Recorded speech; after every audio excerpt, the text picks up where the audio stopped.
काला साया। यूं तो बनारस घाट अपनी खूबसूरती के लिए बहुत प्रचलित है, पर घाट के किनारे कई राज लिए बैठे हैं। ये कहानी शुरू होती है बनारस के घाट के पास बने ममता निवास से, जहां प्रिया लाल जोड़े में ममता के घर उसकी बहू बनकर आती है। आओ आओ बहू, घर को अपने पैरों से पवित्र करो। ममता घर की दहलीज पार कर ही रही होती है कि अचानक एक बहुत गंदी सी बास पूरे घर में फैल जाती है।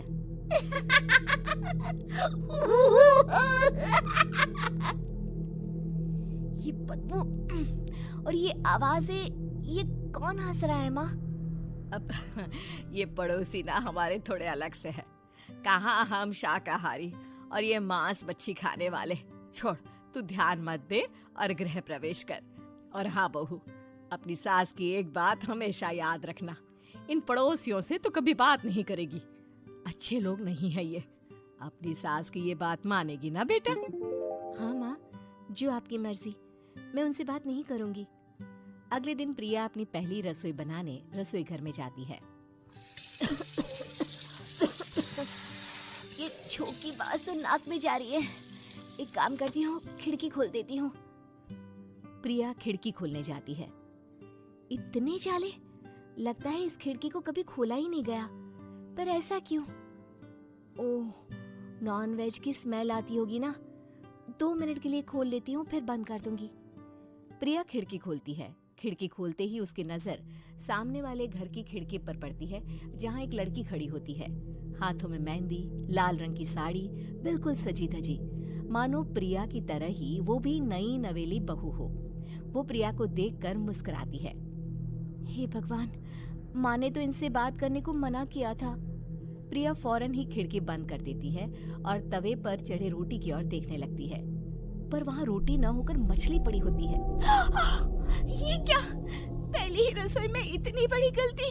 हे भगवान, अब मैं क्या करूं? प्रिया बहुत डर जाती है और फौरन रसोई की सफाई करने और फिर सभी के लिए खाना बनाने लग जाती है। जब वो सबको खाना परोसती है, सब तो ठीक है, मैं बेकार में चिंता कर रही थी। हे भगवान, ऐसे ही बस अपनी कृपा बनाए रखना। रात के वक्त जब सब सो रहे होते हैं, तब प्रिया को पायल की आवाज सुनाई देती है, जिससे उसकी आंख खुल जाती है।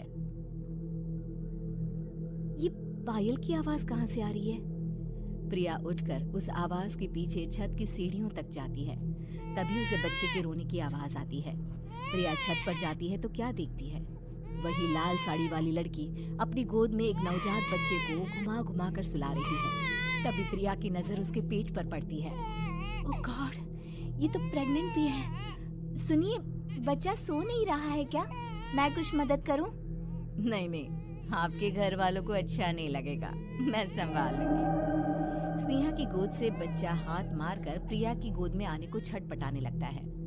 दोनों घर अगल बगल में बने होने के कारण प्रिया उस बच्चे को गोद में ले लेती है।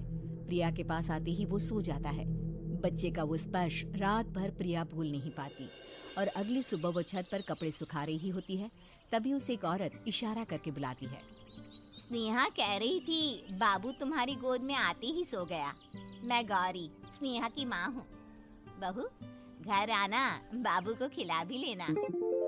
शाम को जब घर पर कोई नहीं रहता, बच्चे से मिलने के लिए प्रिया छिपकर अपनी पड़ोसन के घर चली जाती है और कुछ देर बच्चे को खिलाकर वापस लौट आती है। इसके कुछ दिन बाद ही प्रिया को पता चलता है कि वो माँ बनने वाली है। ममता की खुशी का ठिकाना नहीं रहता।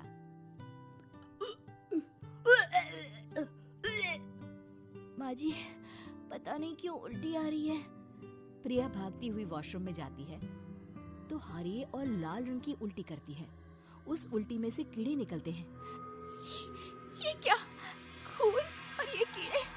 माँ! माँ! प्रिया की आवाज सुनकर ममता दौड़ कर आती है, पर बेसिन में कुछ नहीं होता। प्रिया हक्की बक्की रह जाती है। ये सब क्या हो रहा है? प्रिया घबरा जाती है और अपने कमरे में जाकर सो जाती है। डर के कारण वो इतनी थक जाती है कि उसकी आंख लग जाती है। तब उसे ऐसा लगता है उसके पेट पर मानो कोई बैठा हुआ हो। कौन हो? प्रिया के पेट पर एक 5 महीने की बच्ची बैठी हुई थी, जो बुरी तरह जली हुई थी। माँ, तुम ही मुझे लाई ना अपने पेट में। मैं तुम्हारी माँ नहीं हूँ। कौन हो तुम? माँ, देखो मैं जल गई बुरी तरह से। 6 महीने पेट में रहने को भी मुझे नहीं मिला। सहला दो ना माँ। बचाओ, बचाओ, माँ! ममता दौड़कर कमरे में आती है। प्रिया की बातें सुनकर वो सब समझ जाती है। तू कहीं बगल वाले घर में तो नहीं जाकर आई ना बहू? मुझे माफ कर दो, मैं गई थी माँ। उस घर में सब मरे हुए हैं बहू। कई साल पहले स्नेहा उस घर में बहू बनकर आई थी। कुछ ही दिन में वो एक बच्चे को जन्म देने वाली थी। पूरा घर बच्चे के आने की खुशी में खोया था कि एक दिन अचानक उस घर में आग लग गई। सब बुरी तरह जलकर मर गए। गौरी आज भी दादी बनने का इंतजार कर रही है और इसीलिए स्नेहा ने अपना अजन्मा बच्चा तुम्हारी कोख में डाल दिया। ममता ये कह रही होती है कि पीछे से उसके पैरों को एक बच्चा पकड़ लेता है। दादी, दादी। माँ, स्नेहा की गोद में यही बच्चा था। ये बच्चा कौन है फिर? तेरी मौत है। तेरी भी दादी। जिस चीज का ममता को डर था वही हो गया। ममता निवास के ऊपर मौत ने चादर बिछा दी थी। प्रिया का पेट ऐसे बढ़ जाता है मानो 9 महीने का हो। 2 हाथ उसके पेट से बाहर निकलते हैं। बहू, संतोष को फोन कर, किसी पंडित जी को बुला बहू। प्रिया का पति भागता हुआ घर आता है। ये तो होना ही था माँ। तेरा पाप तेरे सामने आ गया तो तू सह नहीं पा रही है।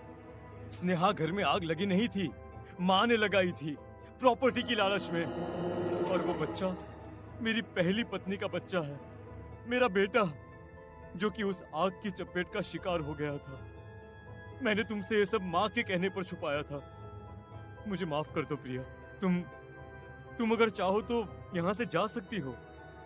मैं तुम्हें किसी भी बंधन में रखना नहीं चाहता। मेरी शादी हुई है आपसे, मैं आपको छोड़ नहीं सकती, पर उससे पहले हमें स्नेहा, उसकी माँ और बच्चे की आत्मा की शांति करवानी होगी।